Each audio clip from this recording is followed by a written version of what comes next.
Mom forced me to take care of my brother with medical issues and stole my childhood. Now she wants me to continue this when she dies, but I don't want to. My little brother was born with medical problems and wasn't expected to live like he has. When I was younger after he was born I was too scared to play with him in fear of hurting him or accidentally pulling one of the tubes out of him or accidentally disconnecting the wires attached to him out of him.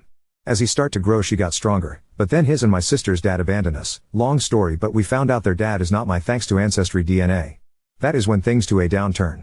Again, I love my little brother. I got along with him than our sister that was the middle child while I was the oldest. But when I was 8 years old after their dad abandoned us, my mom leaned heavily on me as she taught me how to give my brother his medicine, how to put an ink tube in his nose, hose to fill the bag with his special formula, how to change his diaper, and so on. Things an 8-year-old shouldn't have to do. I also had stopped believing in things that all children were still believing in at that time because my mom told me it wasn't real, while my sister and brother got to keep believing in them until they were at the age to know better. As I grew older she put more responsibilities on me by making me be the one in charge of making sure he got on his school bus once he was old enough to go to school and make sure my sister got to her school while I was in middle school. I remember one time I rushed to get him ready because I had overslept on accident and literally handed him to the school bus assistant without his shoes and apologize. I then fought to try to get my sister awake, but she wouldn't get up, and I decided that if I didn't want to miss my bus I had to go. My sister could walk to school, and on mornings I had to walk with her. I would get on my school bus by her school as there was a stop there, but when I didn't, I'd get on at the one by the house. When I got home I was yelled at because my mom got a phone call from the officer at the school because of my sister missing too much school. I asked my mom, so you rather I miss school to make sure she got to school? My mom replied, yes, you don't miss school so I won't go to jail for you missing school once in a while. That got to me that my education was less important than her making sure her own children got to school. By the time I was in high school my mom wasn't working because she didn't want to. I was working weekends at a flea market to help support the house because she couldn't get AFDC since she wouldn't work. She would sit in her room all day and only came out to cook dinner while I had to come home from school or work, clean the house, take care of my brother, and care for the animals she brought into the home. I wasn't allowed to do anything after school because I had to take care of my brother. By the time I got to the 11th grade I was so burned out between working, school, house chores where I was the only one doing them, caring for my brother, caring for animals I didn't want, deal with schoolmates or coworkers that would vent to me, and having to miss school 2 days every week to go to dialysis with my little brother. I had enough and dropped out of school and quit my job because I couldn't do it anymore. Close to my 18th birthday my mom told me I was giving one of my kidneys to my brother because I was a perfect match.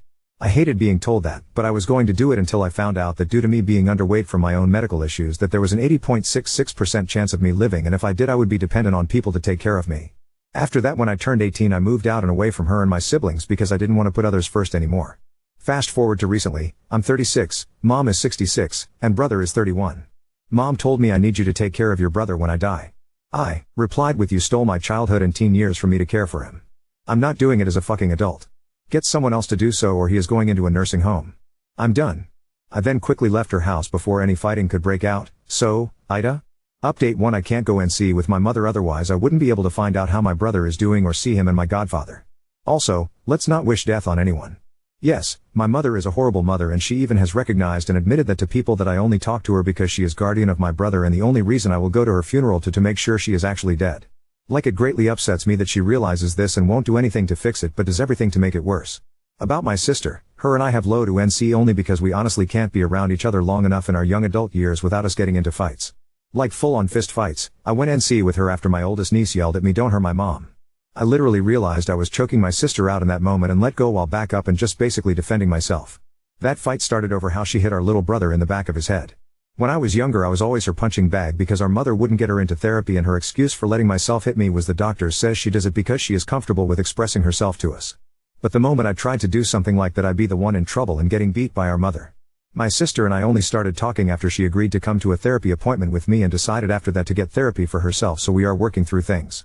She has even told me she realizes I wasn't the problem when we were younger and that our mother was now since going through therapy, so we may be able to salvage our relationship. Yes, CPS was called countless of times. Every email they would leave us with our mother. As I got into middle school she would force me with helping her make sure she didn't lose her moneymaker. My brother, I say this because she benefited from his SSI and any charity that helped him, by telling me, if you don't, hope you'll never see your brother again, as he will be sent into a group home away from you and your sister will get adopted because she is cute. You won't have anyone, and when I fight to get y'all back I will only fight to get your sister and brother back and make sure you never know how they are doing. I know this is mental abuse now along with manipulation. She told me similar when I came back from living 2 years with my sister's and brother's dad and I wanted to go back with him. If you go back you'll never know how your sister and brother are doing. CPS is a real joke. I have watched kids at school personally get taken from good homes and loving parents and put into the foster care system while kids like me slip through the cracks. Sister and brother's dad is not my biological dad from what we found out, thanks to Ancestry DNA back when I was 26. Sister had her and I take the test. I then found out after my sister had us do it that her dad is connected to her through the DNA as he had taken it too, but I am not. I don't know who my dad is, and after the mistreatment from both my mother and my siblings' dad, I whether not find out. Yes, I went back to school and got my GED on the first try. I also then went to school for business office administration. I have been a store manager for one company and a T2/mentor/trainer/supervisor for another company, and honestly prefer not having an office job after those experiences. I also recognize I can't work in the service jobs industry due to my PTSD. I'm also diagnosed autistic, but I can live on my own, care for myself, and work. Yes, I do have a few accommodations to help me, like everyone knows I can't handle loud noise or being touched. Henna fire drill is about to happen. I get told to step out of the building 5 minutes before it goes off and to go to my assigned spot before they do it, and no one touches me unless they have to. My job is also awesome to where we have a therapist on site, so if I need to talk to one before my next appointment I go to the one on site. We also have nurses and doctors. We also have a gym that we and our family has free access to. Our job also holds monthly events to help get us all together, and I'm a part of the autism group on site that helps spread awareness about it to other employees.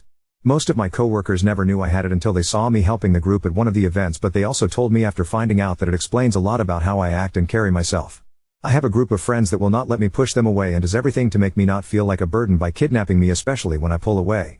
In fact, this weekend I am being kidnapped by two I hadn't seen in a while and being abducted to Disney. I also work now with Extra Life to raise money for local Children's Miracle Network hospitals to help make sure families of children similar to my brother gets the treatment their loved one needs. Have been a part of it since 2016.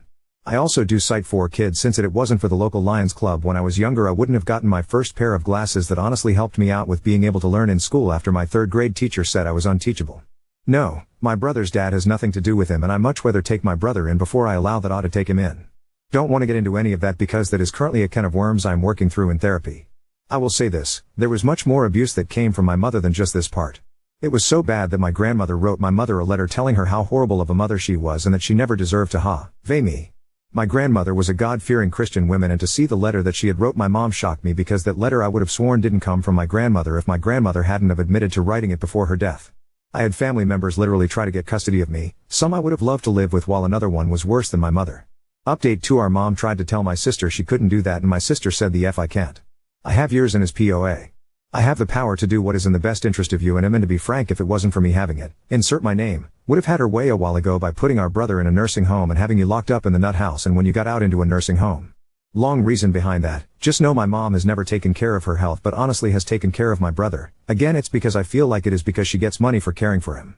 Needless to say, I don't have to worry about my brother now that I talk to my sister. I also found out she still only talks to our mom because of our brother as well, otherwise she would be NC with mom if she didn't have her POA. Added note, no one in my mom's family likes her, they only tolerate her because of my little brother that everyone cares for, as I have found out. When the 3 of us were younger it was because she had all 3 of us.